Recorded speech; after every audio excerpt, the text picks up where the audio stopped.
En su libro Patas Arriba, la escuela del mundo al revés, Eduardo Galeano nos dice que con la historia humana ocurre lo mismo que ocurre con el fútbol. Lo mejor que tiene es la capacidad de sorpresa. Contra todo pronóstico, contra toda evidencia, el chiquito pega a veces tremendo baile al grandote invencible. Esto nos hace pensar en el amargo tránsito de los años 2015 y 2016 en Venezuela. Un país que pese a la guerra económica y la violencia programada hizo valer su soberanía. Como una gran paradoja mundial, quien ataca se siente vulnerable y los poderes imperiales, coordinados por el gobierno de Estados Unidos de Norteamérica, teme por la amenaza venezolana y arremete contra el pequeño país sudamericano. El mundo al revés a la N potencia. En el 2015, Venezuela estuvo marcada por una serie de acontecimientos que llevaron a la nación a ocupar amplios espacios en el panorama informativo internacional.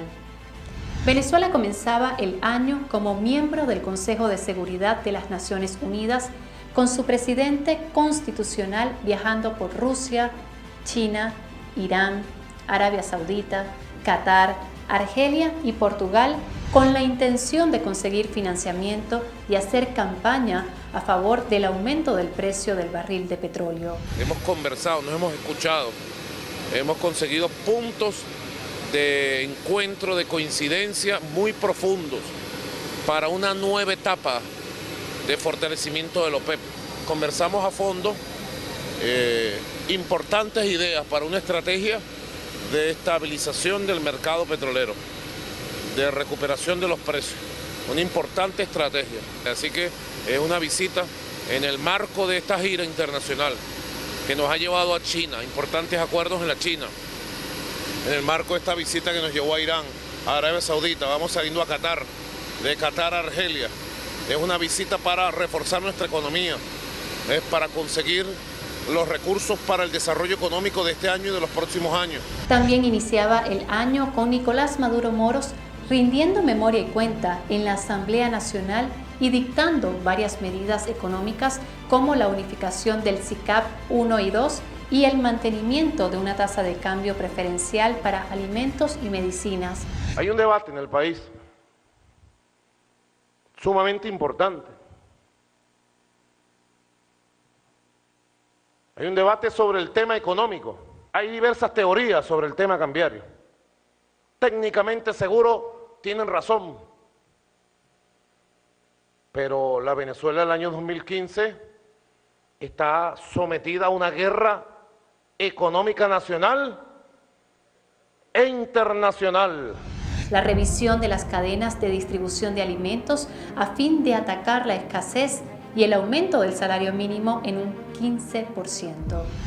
Este año vamos a empezar el primer aumento antes del 1 de mayo, que se va a hacer efectivo el 1 de febrero del 15% del salario mínimo de los trabajadores venezolanos y de todas las pensiones de nuestros viejitos. De verdad, déjenme decirles, los aumentos de salario mínimo, más el ticket de alimentación, nos han permitido cuidar el ingreso y las distintas escalas de ingreso. Hoy por hoy tengo conciencia de que esta canasta normativa está perturbada por la especulación brutal de estas mafias que se han apoderado de los sistemas de distribución y comercialización de la economía. Becas universitarias, distribución de rubros básicos, infraestructura y viviendas populares eran su preocupación. Asimismo, habría un debate sobre un posible aumento de la gasolina. De que vayamos a un régimen de precios equilibrados, de precios justos, donde cobremos la gasolina que se vende en el mercado nacional de manera equilibrada, de manera justa, con una nueva tabla. Creo que es una necesidad que demos ese paso y abro el debate el día de hoy aquí en esta Asamblea Nacional. El 12 de febrero de 2015, el presidente Nicolás Maduro Moros demostraba otra conspiración en su contra. Los involucrados eran oficiales de la aviación quienes usarían un tucano traído del exterior para bombardear el Palacio de Miraflores. El Ministerio del Poder Popular para la Defensa y la sede del canal Telesur, entre otros objetivos. Tengo que decir hoy, 12 de febrero ya, que el día de ayer y el día de hoy, hemos desarticulado, hemos desmantelado un atentado golpista contra la democracia, contra la estabilidad de nuestra patria. Se trata de un intento de utilizar a un grupo de oficiales de la aviación militar para provocar un hecho violento, un atentado, un ataque. Es un coletazo del golpe de Estado azul, llamado así, del golpe azul de hace un año, de marzo. En esta fecha, 12 de febrero, 13 de febrero, en los actos de conmemoración, levantar un avión tucano y atacar el Palacio de Miraflores o el lugar donde yo participara de alguna de estas manifestaciones. Y luego atacar otros objetivos ya trazados anteriormente. Telesur era uno de ellos, el Ministerio de la Defensa, etcétera, etcétera. El plan habría sido orquestado desde Washington. 7 oficiales de la Fuerza Aérea Venezolana serían detenidos por esos hechos, incluyendo varios capitanes, coroneles y tenientes.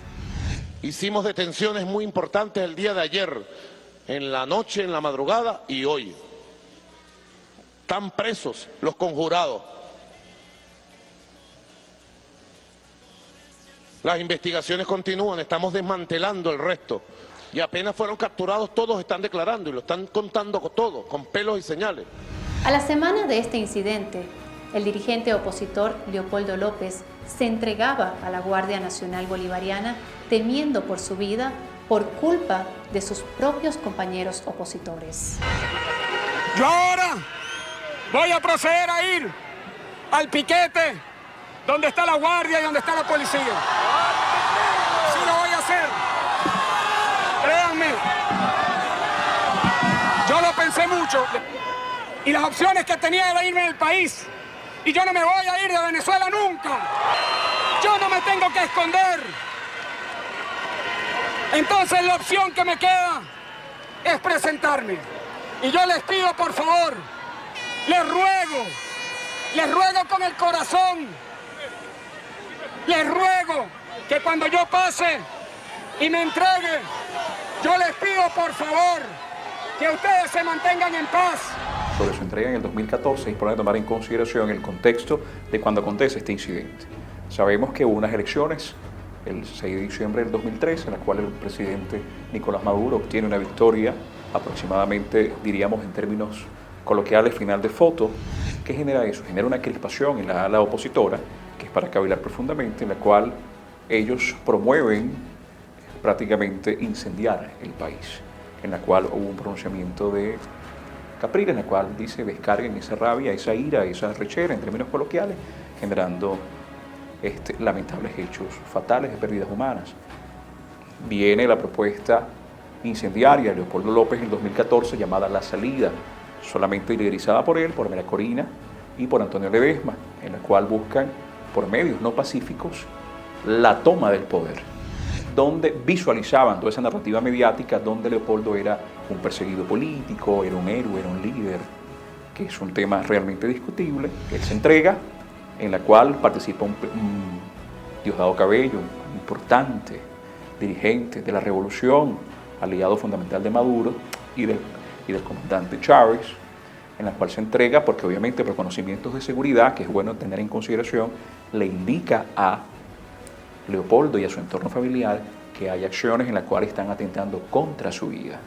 Yo no tengo nada en contra de ese señor, el monstruo de Ramo Verde, al contrario. Yo expuse mi vida para que él estuviera vivo, porque sus compañeros lo iban a asesinar. Y este que está aquí se metió en su carro por donde estaba toda la manifestación de la derecha y le daban, no sabían que era yo, por supuesto, y le daban golpes al carro para que pasara rápido. Y pasé solo para buscarlo a él, para salvarle su vida. Para salvarle la vida a él. Y yo se lo dije, lo que yo estoy haciendo, a él y a su mujer y a su familia, lo que yo estoy haciendo por ti, ustedes jamás lo harían por nosotros. Decide entregarse, hace un acto en la Plaza José Martí en Chacaíto, todo vestido de blanco, con una narrativa epopéyica, vendiéndose como un héroe, como el gran salvador nacional, y es recluido, si no me equivoco, en Ramo Verde. El político era acusado por la justicia venezolana de promover las violentas protestas que estallaron en el país el año anterior tras el triunfo de Nicolás Maduro Moros en las elecciones presidenciales. Los enfrentamientos se saldaron con 43 muertos, 600 heridos y más de 3.500 detenidos. Un día después, era capturado el alcalde metropolitano de Caracas, Antonio Ledesma, por su participación en un plan para derrocar al gobierno bolivariano. El otro que firma este documento, que activa el golpe, que tiene un cargo de elección popular reconocido por nosotros, como debe ser, y que pretende utilizar la doble banda de los cargos públicos legales para buscar la violencia, el atentado golpista, la desestabilización. Lo llaman el vampiro, pero no lo llamo yo, lo llaman varias generaciones de venezolanos. El señor Ledesma, Antonio Ledesma, que el día de hoy, por orden de la Fiscalía, fue capturado y va a ser procesado por la justicia venezolana para que responda por todos los delitos cometidos contra la paz del país, la seguridad, la Constitución. Las autoridades, después de investigaciones de cuerpos policiales, ¿verdad? 2 centros de investigaciones, SEBIN, DGCIN, investigan en la que se ve inmerso como un actor principalísimo de ese proyecto inicial funesto que logra derribar o pretende derribar el Estado de Derecho, que es la salida a otro participante clave, que es Antonio Ledesma. Como ustedes saben, Antonio Ledesma es aquel político viejo de aquella época otrora de Acción Democrática que tuvo gran importancia en la Cuarta República, en la cual siempre fue un pupilo protegido por el extinto presidente Carlos Andrés Pérez. Este señor consigue elementos donde él está financiando a elementos para subvertir el orden en la ciudad, en el país, y los cuerpos de seguridad, a través del marco de la ley, deciden apresar. Alegan que han sido vilipendiados, que han sido vulnerados sus derechos, que han sido torturados, cuando ellos tienen un pasado muy tenebroso en la Cuarta República, en la cual fueron un partido político que promovió como nunca antes la represión, sin olvidar aquel gobierno nefasto de el presidente Rómulo Betancourt y aquel presidente bondadoso que se vendía con su esposa Doña Menca, presidente Raúl León. Pese a toda la campaña internacional, se evidenció que Leopoldo López y Antonio Ledesma no eran presos políticos, sino políticos presos. Venezuela vivió un 2015 caracterizado especialmente por la agudización de problemas que ya se habían verificado en el 2014. No hubo violencia en las calles, pero las largas colas para obtener productos esenciales a precios regulados era el pan nuestro de cada día. El desabastecimiento era la principal preocupación de los ciudadanos. Un problema con causas múltiples. El gobierno de Hugo Chávez logró redistribuir los ingresos petroleros y darle a los sectores excluidos la posibilidad de aumentar el consumo de bienes y servicios. Sin embargo, la producción nacional no creció al mismo ritmo y casi todos los productos debían ser importados. Esta anormalidad pasó desapercibida cuando los precios internacionales del crudo superaban los $100 por barril, pero volvió con fuerza a los venezolanos cuando el barril de crudo nacional cayó por debajo de los $40. A este panorama angustiante se sumaba el sabotaje de sectores privados de la economía y la subida de un dólar paralelo que disparaba el alza de precios.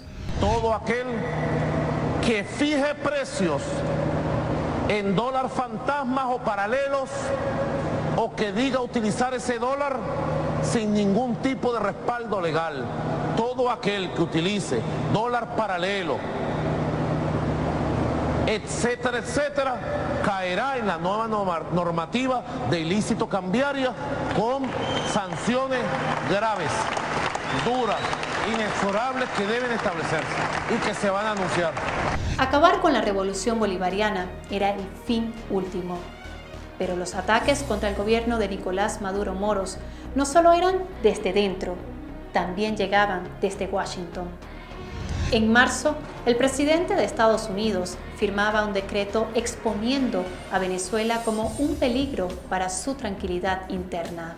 Barack Obama rubricaba una orden ejecutiva declarando la situación en Venezuela como una amenaza inusual y extraordinaria a la seguridad nacional y a la política exterior de Estados Unidos, e imponía nuevas sanciones contra varios funcionarios venezolanos acusados de violar los derechos humanos.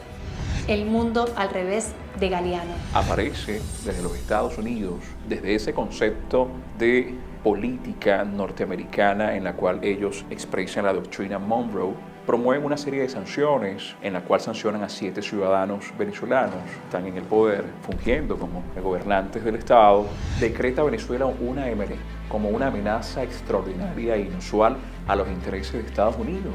Esto genera realmente sorpresa.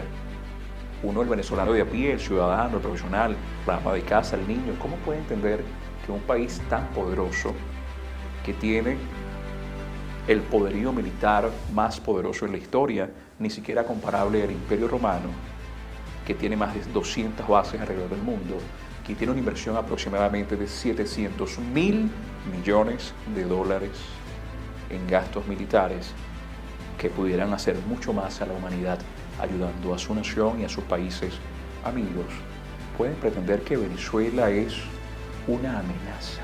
Básicamente lo que buscan es, con estas sanciones, asfixiar para poder tomar el control, porque ellos tienen un concepto histórico, ellos son un país que maneja lo que se llama el destino manifiesto, que siente que están ungidos por la mano de Dios a reinar y llevar los destinos del buen mundo.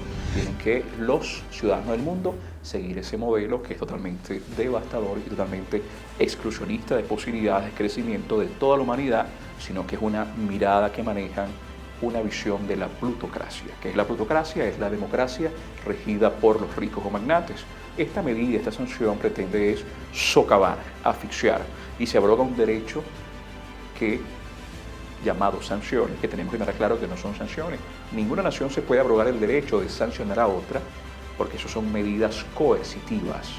Claro que esas acciones están fuera del marco de la ley y es algo netamente arbitrario que busca socavar la economía venezolana, que posteriormente ha sido evidente el daño que ha causado. Esto es un fenómeno de coyuntura. Sin embargo, está insertado en una estructura, que es la que viene operando desde el siglo XIX. Entonces, ¿cuál es la diferencia entre la coyuntura y la estructura? La coyuntura es aparentemente pasajera, o sea, 2015-2016. Ya cuando entramos en el 2017, desaparece la coyuntura, queda insertada en la estructura. Significa no solamente una justificación de la política hemisférica y de la política mundial de los Estados Unidos, sino que significa un decreto ley. Yo lo comparé por ser tan brutal, tan peligroso, pero al mismo tiempo tan burdo. Entonces yo asocio esta orden ejecutiva, porque además le puso orden ejecutiva, designa y señala con precisión al secretario del Tesoro para que ejecute en esto. Señala a otros ministros de él, que son secretarios, para que ejecuten. Nos lleva a todas estas reflexiones sobre cuál ha sido la potencia, la dinamis, como diría Aristóteles, del modo de producción del capital, pues, sobre nuestro país, y el capitalismo sobre su historia. La Casa Blanca congelaba bienes dentro de su territorio y prohibía la entrada a los Estados Unidos a algunos funcionarios criollos. La reacción de Nicolás Maduro Moros no se hizo esperar. El primer mandatario iniciaba una estrategia para obligar a Barack Obama a derogar el infame decreto. Es la agresión más grande que ha hecho los Estados Unidos contra Venezuela en toda su historia. Una amenaza para el pueblo de los Estados Unidos son ustedes, los que deciden invadir, matar, financiar terrorismo en el mundo. Vengo en nombre de 30 millones de venezolanos a exigirle al presidente Obama que derogue el decreto que amenaza a Venezuela. Es un decreto irracional, desproporcionado. Haciendo valer su legítima autoridad, el jefe de Estado expulsaba a varios diplomáticos estadounidenses y establecía un régimen de visados obligatorios para los ciudadanos de ese país.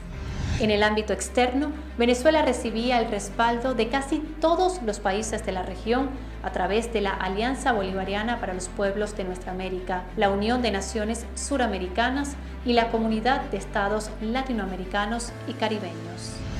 Los Estados miembros de la Unión de Naciones Suramericanas manifiestan su rechazo al decreto ejecutivo del Gobierno de los Estados Unidos de América, aprobado el 9 de marzo de 2015, por cuanto constituye una amenaza injerencista a la soberanía y al principio de no intervención en los asuntos internos de otros estados, y asimismo solicita la derogación del citado decreto ejecutivo. LAC manifiesta su rechazo al decreto ejecutivo del Gobierno de los Estados Unidos de América, aprobado el 9 de marzo del 2015, y considera que ese decreto ejecutivo sea revertido.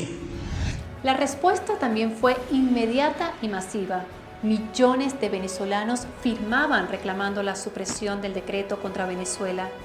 Era uno de los momentos de mayor fortaleza del presidente Nicolás Maduro Moros en el 2015.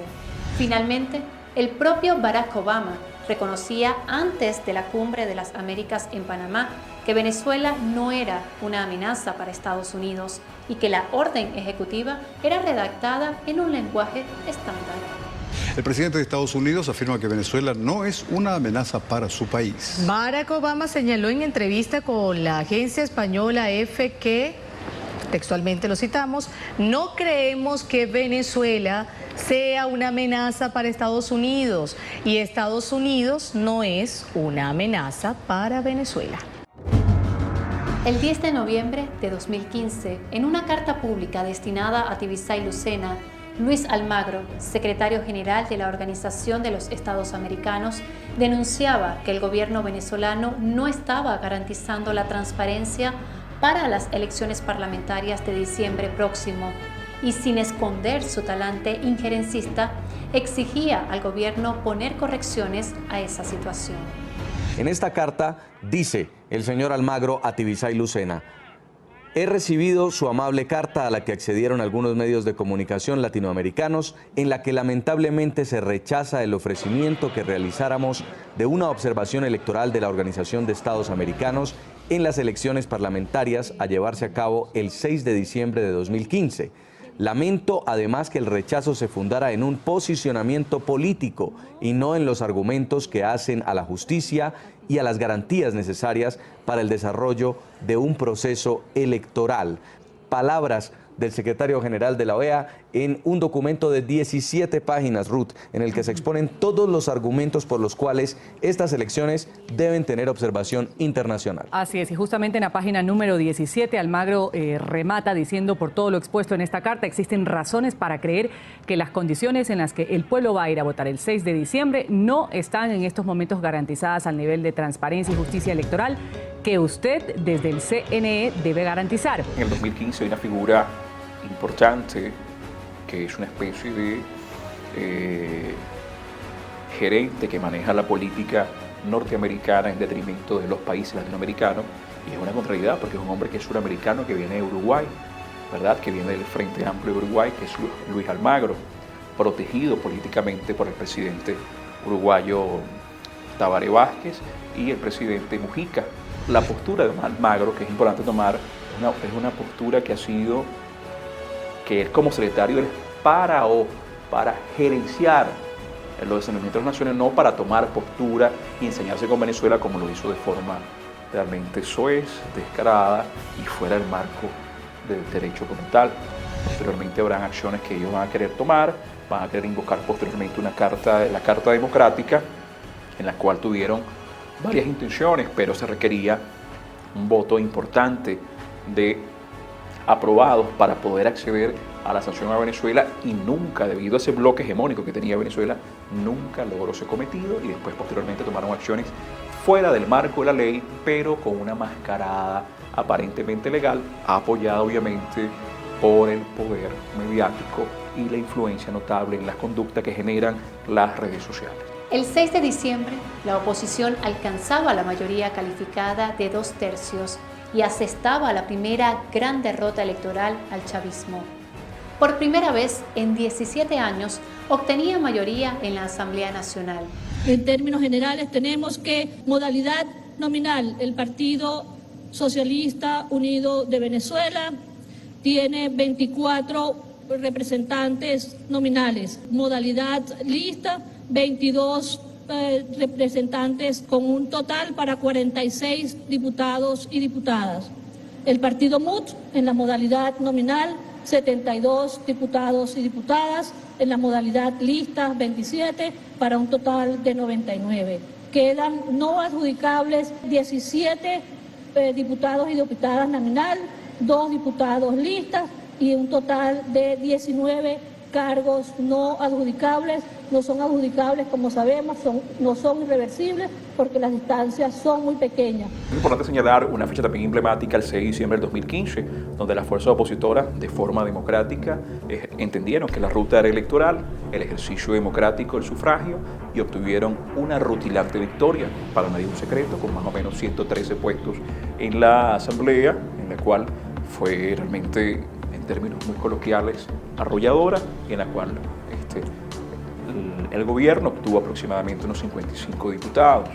Entonces uno pregunta, ¿a qué se debe eso? Tenemos que tener muy claro que hay una narrativa construida desde el 2014 con la salida, donde se apresan con elementos probatorios a estos ciudadanos venezolanos que están atentando contra el Estado de Derecho, llámese Leopoldo López, posteriormente vendría Antonio Ledesma, también está inmerso María Corina Machado, en la cual donde había una gran narrativa mediática donde cuál eran pobrecitos, presos políticos, se les vulneran sus derechos, y si hubo un asedio a nivel de todas las redes, son los que manejan toda esa narrativa a través de las redes sociales, en la cual es ese poder oculto que ya es visible, que lo manejamos a través de nuestros dispositivos tecnológicos, una campaña de asedio en la cual cambió la conducta de los ciudadanos y logró el objetivo exitoso, en la cual obtuvieron una rutilante victoria. Entonces, cuando tienen el poder, ¿qué pasa?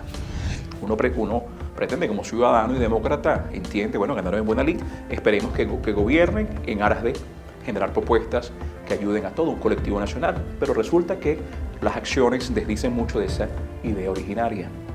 Promueven, se montan desde una estructura del poder que no es el poder absoluto, porque el poder está construido en 5 ramas como tal, y pretenden dar prácticamente un golpe de Estado, donde eligen como presidente de la Asamblea Nacional en ese momento al ciudadano del Partido de Acción Democrática, Ramos Ayub, promete a Vox Populi, y lo dice a nivel mediático, en 6 meses sacaremos al presidente Maduro. Ofrecimos que en un lapso de 6 meses, contados a partir de la instalación de la Asamblea Nacional, propusiéramos un método, un sistema para cambiar el gobierno por vía constitucional. Eso lo haremos. Para esto llegaron estos ciudadanos que de repente están enloquecidos o están simplemente emocionados por esa victoria rutilante, pero no actuaron con la asertividad que compete esa responsabilidad. Y fraguaron obviamente con apoyo foráneo, eso es totalmente comprobable, el apoyo foráneo principalmente de los Estados Unidos, para montarse en una escalada de violencia con una mascarada de legalidad y querer promover el derrocamiento del presidente Nicolás Maduro. Pero obviamente esos intentos, que generaron mucho daño y todavía lo estamos padeciendo, genera un fracaso rotundo porque el venezolano de a pie ha entendido que somos ciudadanos de paz. La revolución bolivariana solo había sido vencida en una de las 19 elecciones celebradas desde que Hugo Chávez Frías ganó la presidencia en 1998. No es tiempo de llorar, es tiempo de luchar, decía Nicolás Maduro Moros, respetando en todo instante el triunfo opositor. Nosotros, viendo estos resultados, hemos venido con nuestra moral, con nuestra ética, a reconocer estos resultados adversos, a aceptarlos y a decirle a nuestra Venezuela, ha triunfado la Constitución y la democracia. Lo aceptamos. Los resultados exactamente como han sido emanados por el Poder Electoral. No es tiempo de llorar, es tiempo de luchar, es tiempo de unir fuerzas. Para entender el duro panorama de 2016 en Venezuela, es altamente significativo leer el papel de trabajo del Comando Sur bajo el título Operación Venezuela Freedom 2, documento que terminó siendo el eje central de la campaña electoral y el comportamiento político de la dirigencia opositora. Aplican un documento que apareció de forma fortuita, un militar venezolano que viajó al exterior, lo consiguió en estas reuniones militares, consiguió un documento llamado Operación Freedom 2, de Freedom, libertad para Venezuela, en la cual hasta la fecha no ha habido un pronunciamiento del Estado norteamericano rechazando la veracidad de la información de ese documento. O sea, ese documento es perfectamente válido y cuando tú desglosas ese documento, aquí en Venezuela, con traductores lo traducen al español, nos encontramos una serie de situaciones que prácticamente es el mapa diseñado cómo lograr subvertir el orden en una especie de guerra híbrida, y lo que sale en ese documento, que es público y notorio, es el apoyo que ellos les dan lamentablemente, a los dirigentes de la oposición, en la cual ellos hacen una salvedad, en la cual dicen no vamos a actuar de forma directa, los que van a actuar de forma directa vamos a asesorarlos tácticamente, económicamente, pero quienes van a actuar realmente son los líderes de la oposición. Entonces el Freedom 2 tiene todo un mapa donde se ve prácticamente todo lo que está haciendo esta incipiente Asamblea Nacional, que toma el poder de forma legítima el 2015, y vemos que es todo un libreto conformado desde los Estados Unidos. Venezuela le abrió las puertas a otras naciones dentro del concepto de la multipolaridad, como Irán, como China, como Rusia, ¿verdad? Y hacer una política contrahegemónica al imperio norteamericano de apertura, y eso es lo que no le perdonan a Chávez. Consideran a América su patio trasero. Entonces de ahí viene todo ese ataque y todas estas medidas de la Operación Freedom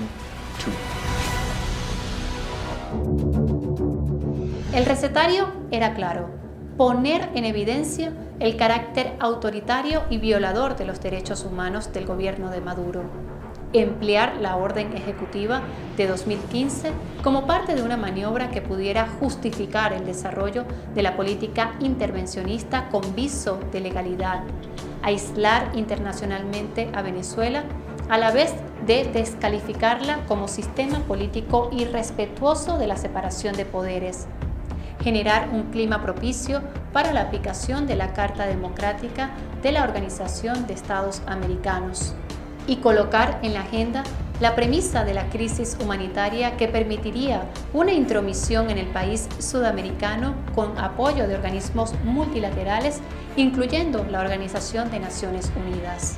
En Venezuela hay una crisis humanitaria, una crisis en materia de medicamentos, una crisis en materia de alimentos.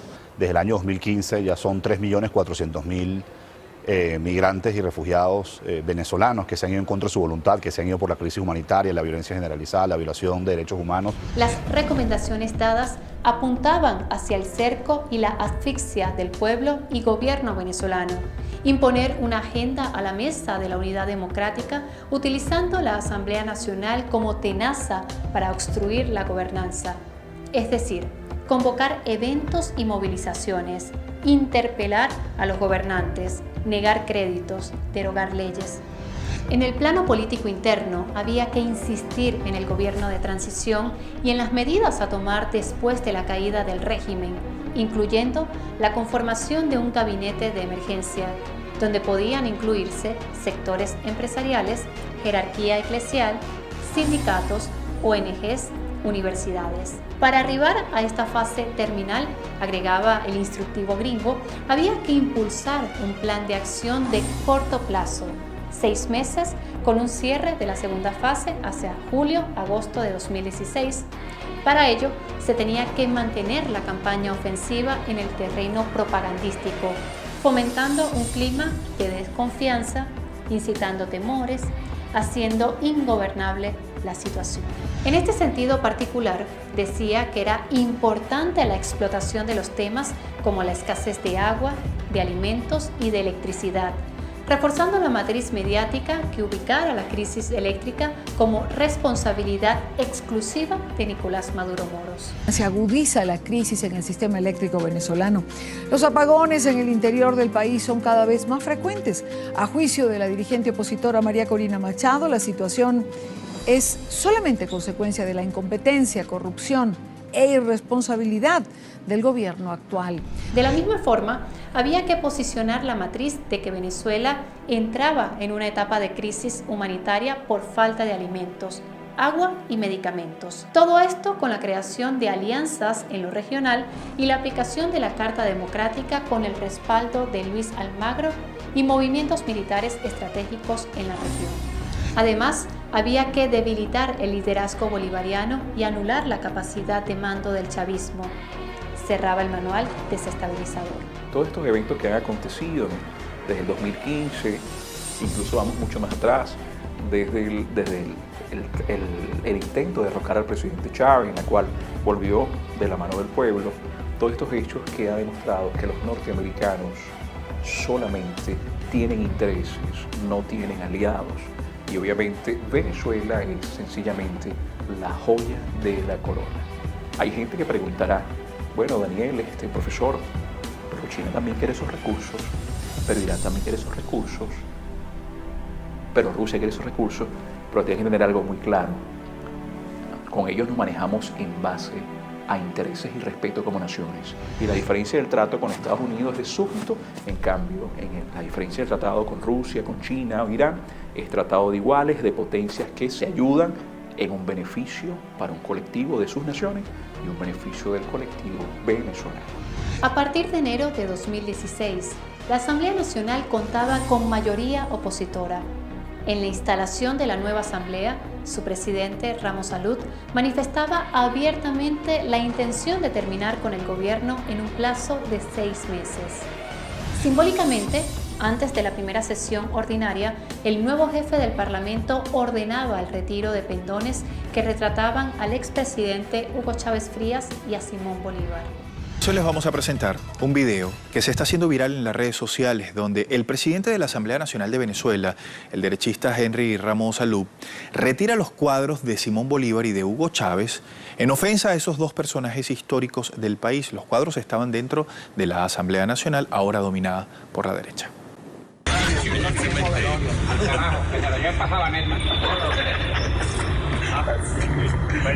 Era pretender ver que se lo lleven para Sabaneta, que se venga a las hijas, a las viudas, a los hijos. Ah, ok. Fugate, ¿ah? No hay que meter. Y ese Simón Bolívar falsificado también lo pasó. Aquí tengo Simón Bolívar. Es un invento de ese señor, una vaina loca. Sáquenme toda esa vaina de aquí. No ningún Simón Bolívar. Los despachos, los cuadros. No quiero ver un cuadro aquí que no sea el retrato clásico del Libertador. No quiero ver a Chávez ni a Maduro. Llévense toda esa vaina para Miraflores o se lo dan a la feo. Yo no tengo que ver con esa vaina, pero aquí nada. Durante la sesión ordinaria, la directiva de la Asamblea Nacional juramentaba a 3 diputados de la Mesa de la Unidad Democrática interpelados por la Sala Electoral debido a sus irregularidades. El reglamento interior y de debate y su condición de diputados electos por el pueblo, porque han sido investidos como tales por la soberanía popular, ¿lo juran? Si así lo hicieren, como estoy seguro que lo van a hacer, que el pueblo de Venezuela os lo premie y si no se lo pueden incorporar.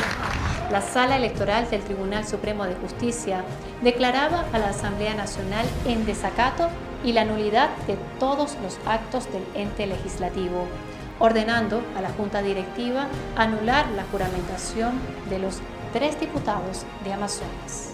El TSJ expresó que la decisión declara el desacato en el que ha incurrido la Junta Directiva de la Asamblea Nacional y los demás diputados que conforman el sector opositor parlamentario al Gobierno Nacional. Igualmente expresó a través de su comunicado reciente que el máximo tribunal de la Nación advierte que se reservará todas las acciones y procedimientos judiciales a que haya lugar, con el objetivo de exigir las responsabilidades respectivas y mantener el orden constitucional. La oposición se planteaba una agenda en 3 niveles: aumentar la presión internacional, presión social con actividades de calle y oposición desde la Asamblea Nacional. La Mesa de la Unidad Democrática continuaba el resquebrajamiento que venía fraguándose desde el año anterior. Las tensiones internas entre los partidos que integraban la agrupación y la dificultad de liderazgo respecto a sus bases sociales fueron incrementándose, hecho evidenciado ante la convocatoria por parte del Gobierno Nacional a mesas de diálogo con el aval del Vaticano y con participación de la Comisión Mediadora auspiciada por UNASUR. El presidente Nicolás Maduro Moros dictaba un decreto de emergencia económica nacional como un medio para garantizar el bienestar de la sociedad venezolana y minimizar la crisis financiera. Decisiones trascendentales tales como el nuevo tipo de cambio, un incremento del precio de la gasolina, el aumento del salario mínimo y un plan de racionamiento eléctrico las tomaba necesariamente en el marco de una baja del precio del petróleo. El 18 de febrero de 2016, la oposición presentaba el proyecto de ley Activación y Fortalecimiento de la Producción Nacional, sustentado en excesiva preocupación a favor de las transnacionales con reconocimiento de deuda, política de asignación de divisas sin considerar la escasez de las mismas, ningún interés por fomentar la producción, la creación de una comisión especial para poner en marcha una restauración privatizadora de muchas empresas públicas de sectores estratégicos, la entrega de la política de precios en manos de los oligopolios privados y las exoneraciones tributarias sin criterios productivos a favor de grandes capitales.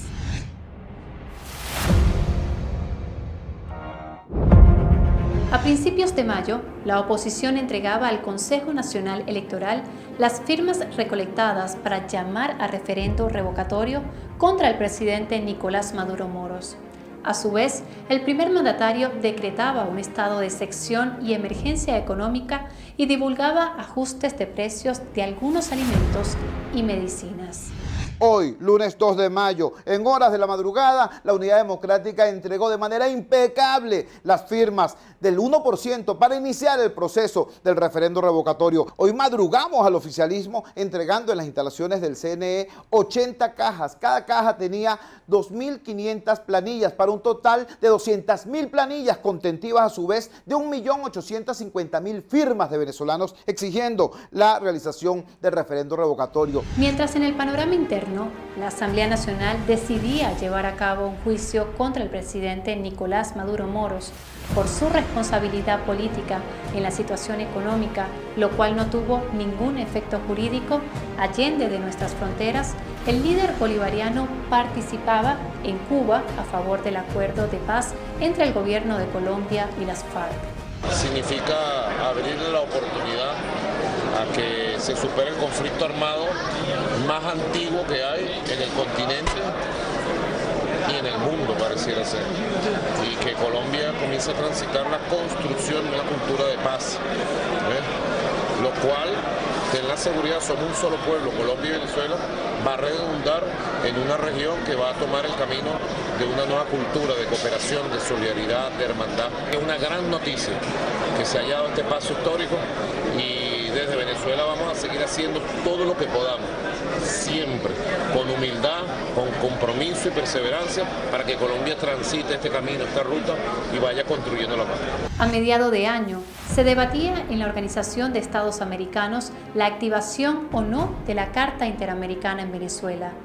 En ese momento, finalizaba el plazo para la validación de firmas del 1% exigido por el Consejo Nacional Electoral para convocar a referendo revocatorio contra el presidente de la República. Tenemos por delante un trabajo importante.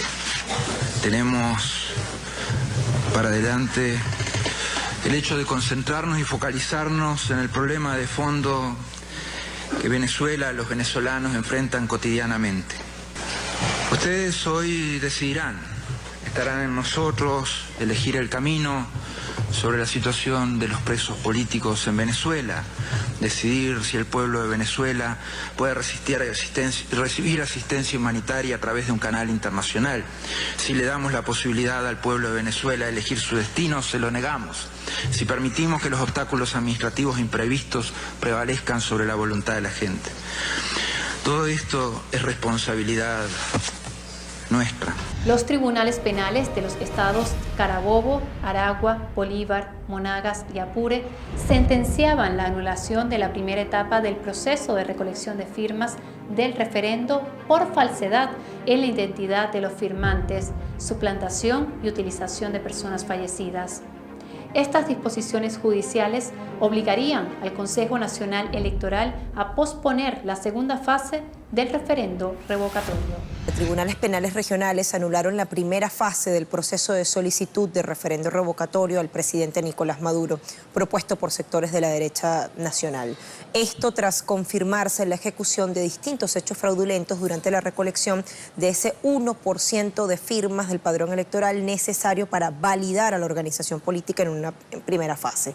Hasta el momento son 5 juzgados estatales los que han tomado esta medida. Los tribunales de Maturín, de Monagas, se pronunciaron con respecto a las denuncias presentadas por los compañeros que fueron usurpadas sus cédulas, por los compañeros que le usurparon su nombre, por los fallecidos que aparecieron firmando en Monagas. Y el tribunal admitió la demanda y suspendió el referéndum aquí en Monagas. Ellos han sido fraudulentos siempre, Jorge. El acta matavoto y el fraude. Bueno, ¿no metieron 50.000 muertos ahorita en el fraude que hicieron? ¿No falsificaron la firma de 600.000 personas ahorita en la recolección de firmas? A mí me eligieron ustedes en un día, en 8 horas. A ellos les dimos 5 días. 5 días tuvieron. Hicieron un fraude gigantesco. Durante todo el año 2016, la oposición, envalentonada por la victoria del 6 de diciembre de 2015, se fijó salir de Nicolás Maduro Moros en medio año. Pero fue en el mes de abril que definió una ruta para salir del presidente, ya que habían 3 propuestas de las diferentes tendencias de la Mesa de la Unidad Democrática: la renuncia, el revocatorio y la enmienda constitucional. Finalmente, escogieron el revocatorio, en virtud de que la enmienda constitucional para reducir el mandato no podría aplicarse al presidente en ejercicio, sino a partir del próximo periodo presidencial. Y ya que ellos daban por hecho que ganarían la próxima elección presidencial, entonces descartaron la iniciativa de la enmienda. Nosotros tenemos aquí que abocarnos y dedicarnos a lo que va a ser la solución y lo que nos va a permitir realmente salir de esta crisis, revocar la crisis, que es el revocatorio. Por otro lado, la renuncia era una salida ingenua y nada viable, ya que el presidente Nicolás Maduro Moros aún contaba con un importante respaldo popular y de la Fuerza Armada Nacional Bolivariana. Así iniciaron un proceso de recolección de firmas y reafirmación de voluntades que evidenció un gran número de irregularidades, que permitió la suspensión del proceso de recolección del 20% de manifestaciones de voluntad para convocar al revocatorio, a pesar de haber cumplido con el primer paso de la recolección del 1% de las manifestaciones de voluntad. Ello originaba una fractura en la oposición en 2 alas: la abiertamente insurreccional, encabezada por elementos de la alta burguesía, tales como Leopoldo López, María Corina Machado y sus partidos, y los sectores que apostaban por una salida institucional mediante un diálogo con el gobierno, tales como el partido Un Nuevo Tiempo, el gobernador del estado Lara, Henry Falcón, entre otros. En el plano internacional, lejos de la imagen de aislamiento que se intentaba instalar desde la prensa hegemónica y los ataques de algunos miembros de Mercosur, en 2016 Venezuela fue miembro del Consejo de Seguridad de la ONU. Tuvimos que ser testigos, con asombro y con dolor, de un ataque por parte de los Estados Unidos al ejército de un país hermano, al ejército sirio. Y esta casualidad facilitó el avance de grupos terroristas en el campo. ¿Hasta cuándo los errores? Pues es muy fácil presentarse después y decir que se cometieron errores, pero los errores cuestan centenares de vidas, miles y millones de vidas de seres humanos. No podemos ser insensibles ante esta situación y ese es el llamado que desde este Consejo de Seguridad permanentemente nosotros hemos hecho. Integró el Consejo Económico y Social y el Consejo de Derechos Humanos de las Naciones Unidas. Presidió UNASUR y Mercosur. Desde la República Bolivariana de Venezuela, hoy que comenzamos el ejercicio de esta presidencia pro tempore, nosotros venimos cargados de la conciencia de nuestros libertadores, de las conciencias de nuestros padres independentistas y también del alma y el corazón de nuestros pueblos para seguir caminando juntos, para seguir tomados de la mano, enfrentando todas las amenazas, todos los peligros y todas las dificultades que puedan presentarse sobre nuestros países. También Venezuela asumió la presidencia pro tempore del Movimiento de Países No Alineados, siendo sede de la 17ª Cumbre del Bloque. Excelentísimo señor presidente Nicolás Maduro Moros, representantes y presidentes, excelentísimos cancilleres, damas y caballeros, es un honor para mí y los miembros del Movimiento de Países No Alineados felicitarla a su excelencia como presidente del Movimiento de Países No Alineados. Le deseo mucho éxito. El Movimiento de Países No Alineados aglutina a 120 naciones, las cuales representan más del 60% de los países miembros de la ONU y abarcan el 55% de la población mundial. Venezuela también tuvo un rol protagónico en el impulso del acuerdo alcanzado en diciembre de 2016 entre países OPEP y no OPEP para la estabilización de los precios del petróleo. Contra todo pronóstico, contra toda evidencia, el chiquito pega a veces tremendo baile al grandote invencible.